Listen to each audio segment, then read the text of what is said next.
This is In the Loop. I'm Christian Bryant. Big focus on Mars today because, let's be honest, Earth is kind of annoying right now. Here's what we got for y'all. Tonight, the path back from QAnon. We talked to people who escaped from the rabbit hole of radicalization about how they learned to leave the conspiracies behind.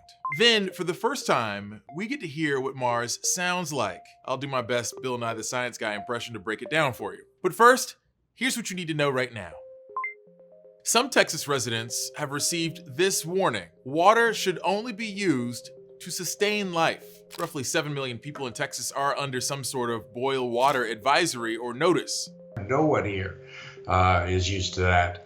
And then you add on that top of that power outages and people don't have heat. And now we're adding on top of that water issues. It is too much to ask of anybody. People are angry and confused and frustrated, and I am too. Parts of Tennessee, Oklahoma, and Louisiana are dealing with similar issues. It's the latest problem plaguing the states since an unprecedented winter storm moved in. Rolling blackouts continue across the country. Meanwhile, frozen pipes are bursting and flooding homes from the inside out. At least 30 people have died nationwide in weather-related incidents this week. The winter storm is expected to move east today, bringing ice and frigid degrees to the mid-Atlantic and New England. Meanwhile, more snow is expected to hit already struggling states. 77.8 years. That's the new life expectancy in the US. According to a new report released by the Centers for Disease Control and Prevention, life expectancy in the US dropped by a full year just in the first half of 2020. While that doesn't sound like a whole lot at a population level, this is a huge decline, and it's not something that we've seen. I mean, you have to go back to World War II, 1940s, to find a decline like this. Life expectancy dropped even more for minority populations, highlighting the racial and ethnic disparities in the country during this pandemic. For Hispanics, the average expected lifespan dropped 2 years. For Black Americans, it dropped almost 3 years. Just to give you some perspective, over the last 40 years, life expectancy has increased slowly but rarely declined. From 2014 to 2017, which was the peak of the opioid epidemic, life expectancy dropped just 1/3 of a year, and that was considered significant. Some good news: since the drop was mainly fueled by COVID-19, experts say life expectancy can rebound, especially as more people get vaccinated against the virus. We're gonna shift our focus right quick to a planet that has a little less going on. Today, NASA's Perseverance rover landed on Mars. Just a quick 6-month, 300 million mile journey. No big deal. Touchdown confirmed. Perseverance safely on the surface of Mars, ready to begin seeking the signs of past life. This marked NASA's 9th landing on the Red Planet. Every arrival is marked with what's called 7 minutes of terror. That's because it takes radio signals several minutes to reach Earth from Mars, which means the whole descent was done without intervention from NASA. Talk about a nail-biter. The main mission for the rover is to collect rock and soil samples from an area which is believed to be an ancient river delta that once fostered life. But the Perseverance rover isn't alone. A helicopter nicknamed Ingenuity is along for the ride. Scientists will attempt the first ever powered flight on another planet Friday. So much time and energy has been put into understanding and preventing threats stemming from QAnon and believers of the wide-ranging conspiracy theory. But when the predictions don't come true, like President Trump winning another term, what happens next? How are people de-radicalized when they want out? Newsy's Sasha Ingber takes a closer look. It was easy enough to fall for QAnon in 2020. Political leaders from former President Trump on down gave a gloss of credibility. Easy to get into, much harder to get out of. I didn't want people to think that was stupid. 19-year-old Layla Hayes says she was scared of being judged for believing the lies, which start with liberal Satan-worshipping pedophiles running the world and end with a fantasy that Trump would swoop in to save the day and stay in power. So even when she realized QAnon had isolated her from family and friends, she hesitated to get help. I had an account on Twitter that was only focused on QAnon content, so I sort of logged out of it and I didn't go on it anymore. Hay also turned to online support groups like Recovery and QAnon Casualties, where she met moderator Jitarth Jadeja. A former believer himself, Jadeja says membership has doubled since the January 6th insurrection, but he questions whether his advice is enough. I don't know what to say. I never know what to say. My dad is still a cultist. I can't convince him. There aren't many de-radicalization experts in the world, even in the United States, and one says self-de-radicalization can be risky. Let me be clear, leaving on your own is better than not leaving at all. But there are always the risks of not fully understanding what has happened.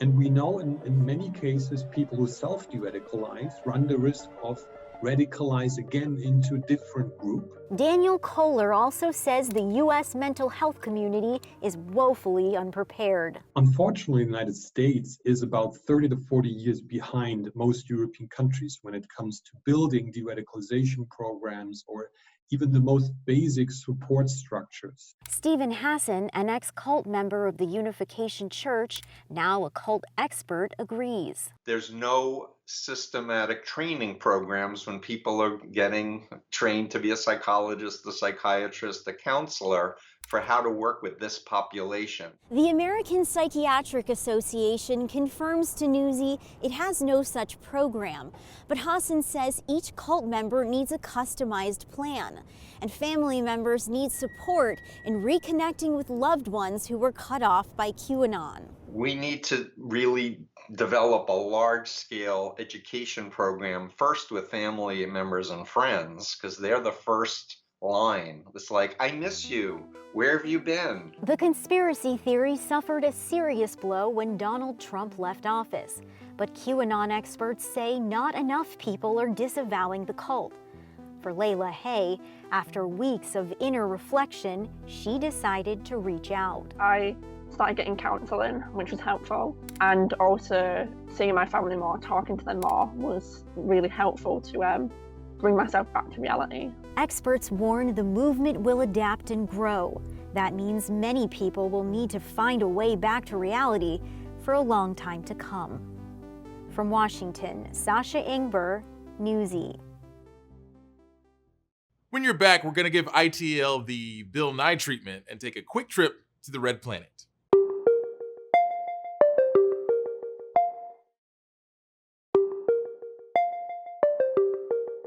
Along with advancing the search for signs of life on Mars, the Perseverance rover mission may answer another question. What exactly does Mars sound like? Perseverance safely on the surface of Mars.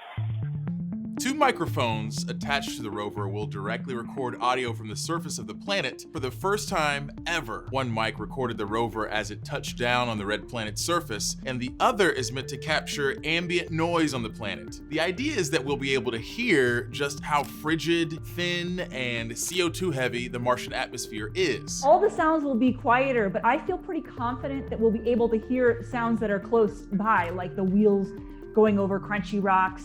Probably be just the sound of a gentle Martian breeze. That will probably be our very first sound, but it certainly won't be our last sound. Keep in mind, an average day on Mars is negative 81 degrees Fahrenheit, so compared to Earth, vibrations emitted on Mars by an audio source, like me, will travel through slower moving molecules before reaching a detector, like you, reducing the speed of sound. The atmosphere of Mars is also 96% carbon dioxide, so high-pitched sounds like this would actually be absorbed and eliminated. Oh, and by the way, the atmosphere on Mars is only about 1% as dense as Earth's, giving vibrations fewer molecules to bounce off and muffling all sounds like this. So put that all together and what do you get? Well, if I spoke to you on Mars, you would get something like this.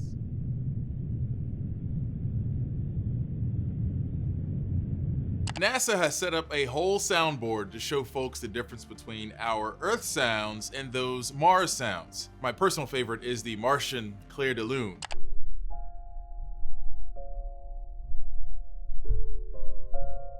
The team behind the rover mission says having true sounds from the surface of the red planet will go that much further toward making our neighbor in the solar system feel real to us back on Earth, where things must sound super loud and high-pitched to Martian ears, right? Okay, as you can tell, we get a little excited about space stuff. And I'd be lying if I said that real-world fascination isn't tied to and enhanced by the science fiction that takes us to places we've never actually been before. Newsy's Casey Mendoza caught up with some scientists and science fiction writers to talk about the importance of storytelling in space exploration. NASA Earth satellite to Mars Gravity Probe 1. Special delivery from Mars. Science fiction fuels public fascination with space exploration. Stories of traveling to the moon predated the space race of the 50s and 60s, and fictional depictions of colonies on Mars are coming out at the same time NASA sends actual rovers, like Perseverance, to collect data from the planet. I love the fact that my son has been excited by this. And I would dream about flying on the Enterprise, and I'd watch the space shuttle launches go up. You know, it sparks the collective imagination, and it creates future scientists. Stories about Mars in particular say a lot about humanity's need to explore, as well as our fears about what could be out there. A lot of stories about Mars start off as a version of the Western frontier cowboy, but set on a different planet. There's also often the conquering story of what if we were at war with Mars. The nations of the world mobilize their armed might, rushing to defend the Earth against the unknown weapons of the super race from the Red Planet. As scientists made advancements in space exploration, successfully landing the first Mars rover in 1997, more fiction about Mars started using real science too, drawing on actual research and asking more questions like, how can we survive living on another planet? We have to have complex astrophysical engineering conversations using nothing but a still frame camera from 1996. I can still remember when nothing from Earth had been to that planet. So it's just so exciting when we're able to do things like that.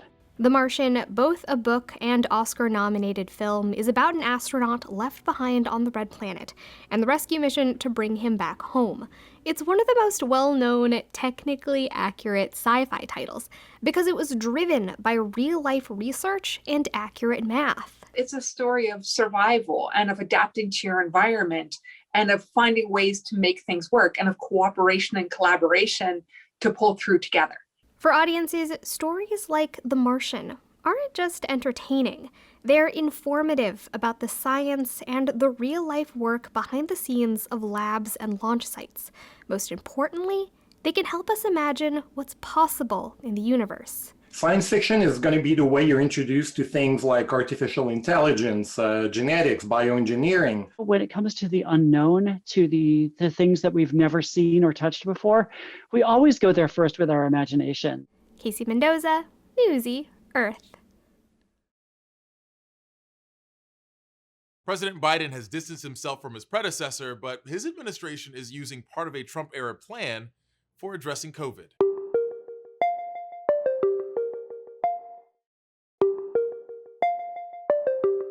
While President Trump was in office, his administration initiated Operation Warp Speed to help move along the process of developing and distributing COVID-19 vaccines. President Biden's administration has blamed distribution failures on his predecessor, but at least part of Trump's plan is still being used to deliver life-saving vaccines. Newsy's Kellen Howell explains.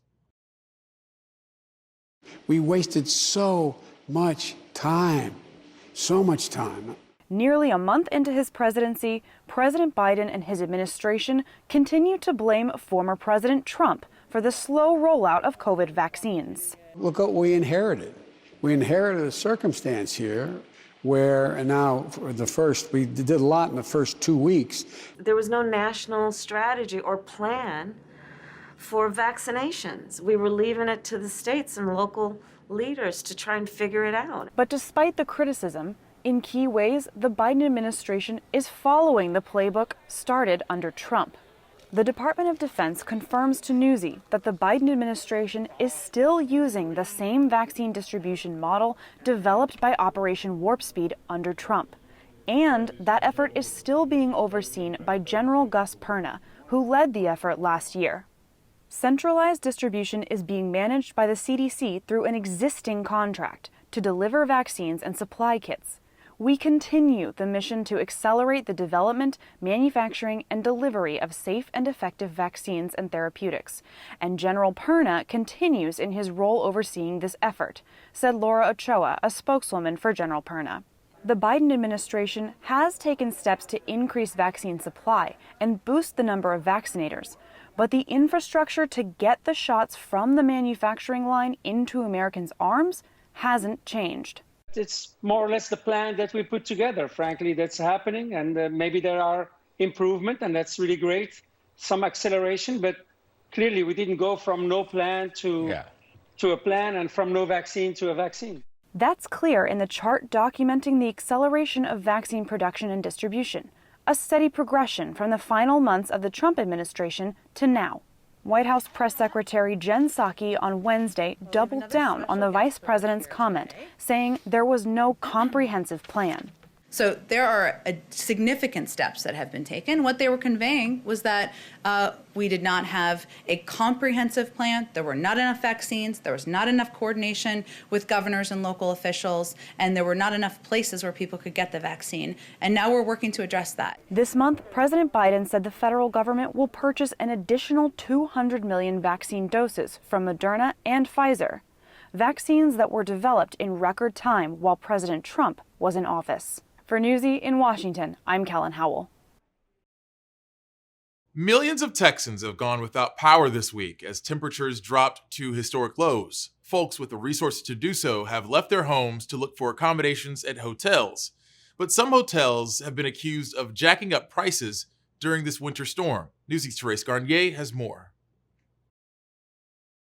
I have never, in my 27 years that I have grown up in Texas, ever experienced something like this. This is completely new to me. No power and no heat. That's what millions of Texans are facing as historic winter storms grips the state.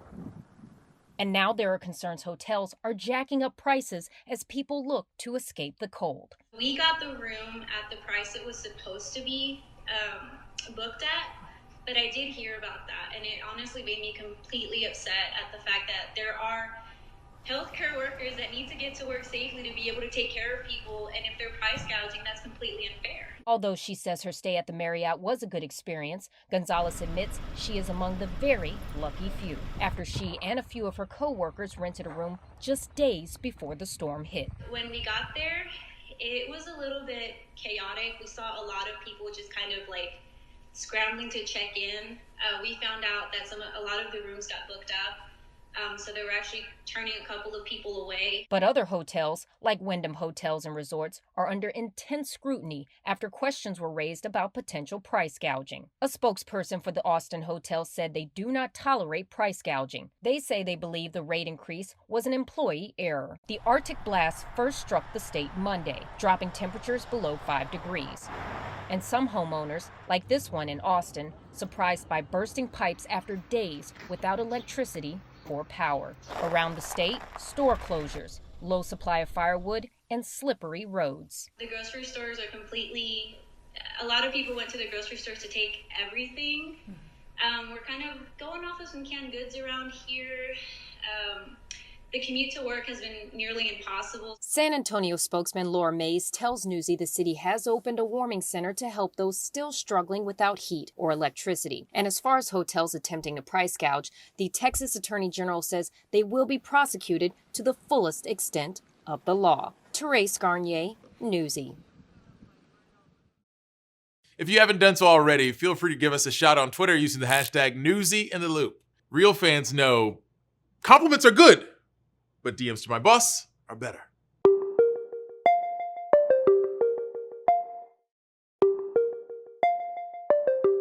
Believe it or not, we were actually nicer to each other online in 2020. Something about our collective struggle during a once-in-a-generation, economy-crippling pandemic that really just had the bullies taking a few days off, I guess. National reporter Stephanie Stone tells us teens are largely responsible for the increase in positivity. What looks like a bunch of data and statistics is actually a culmination of answers from people in 32 different countries. They were all asked about their exposure to online risks. Behavioral risks like cyberbullying, if you will, intrusive risks or personal risks like discrimination, sexual risks, and then also risks to reputation, damage to one's personal reputation or one's professional reputation. Jacqueline Boucher is Microsoft's global digital safety advocate. Her job, simply put, is to help make the internet a better place. Staying safer online for families, for individuals, for children, and to advocate those positions amongst government, industry, others in civil society. What she and her team found in this year's Digital Civility Index is that people were more civil online in 2020, and those questions were answered during the start of the shutdown last year when we were all ripped from normal life. People have told us that they had this sense of we're all in it together, and they were sharing information with each other online or checking in with one another online. She says, surprisingly enough, teens were responsible for the online improvement. I think younger people like myself are generally pretty empathetic towards people, and maybe that's just translated into the internet, and people have tried to become positive in this kind of negative times. That's Reese Draminsky. He's a junior in college now, but back in high school, he was on an elite team, handpicked by Microsoft to be a voice on the 2017 Council for Digital Good. What really stuck out to me was that it said, I don't remember the exact verbiage, but it was something to the effect of, we wanted to have deep discussions about the intersection between humanity and technology from people who have grown up with it. Reese and his team drafted this letter asking for a greater need for awareness among youth. Reese, who is aiming for a career in software development, says he loved his time on the team. We were able to work on our individual projects, which they called, I think, like safer internet manifestos, where we talked about just kind of things that we thought would be good if people on the internet collectively just engaged in. And while he's never been a victim of cyber problems, he knows how problematic the internet can be and wants more people to report bad online behavior.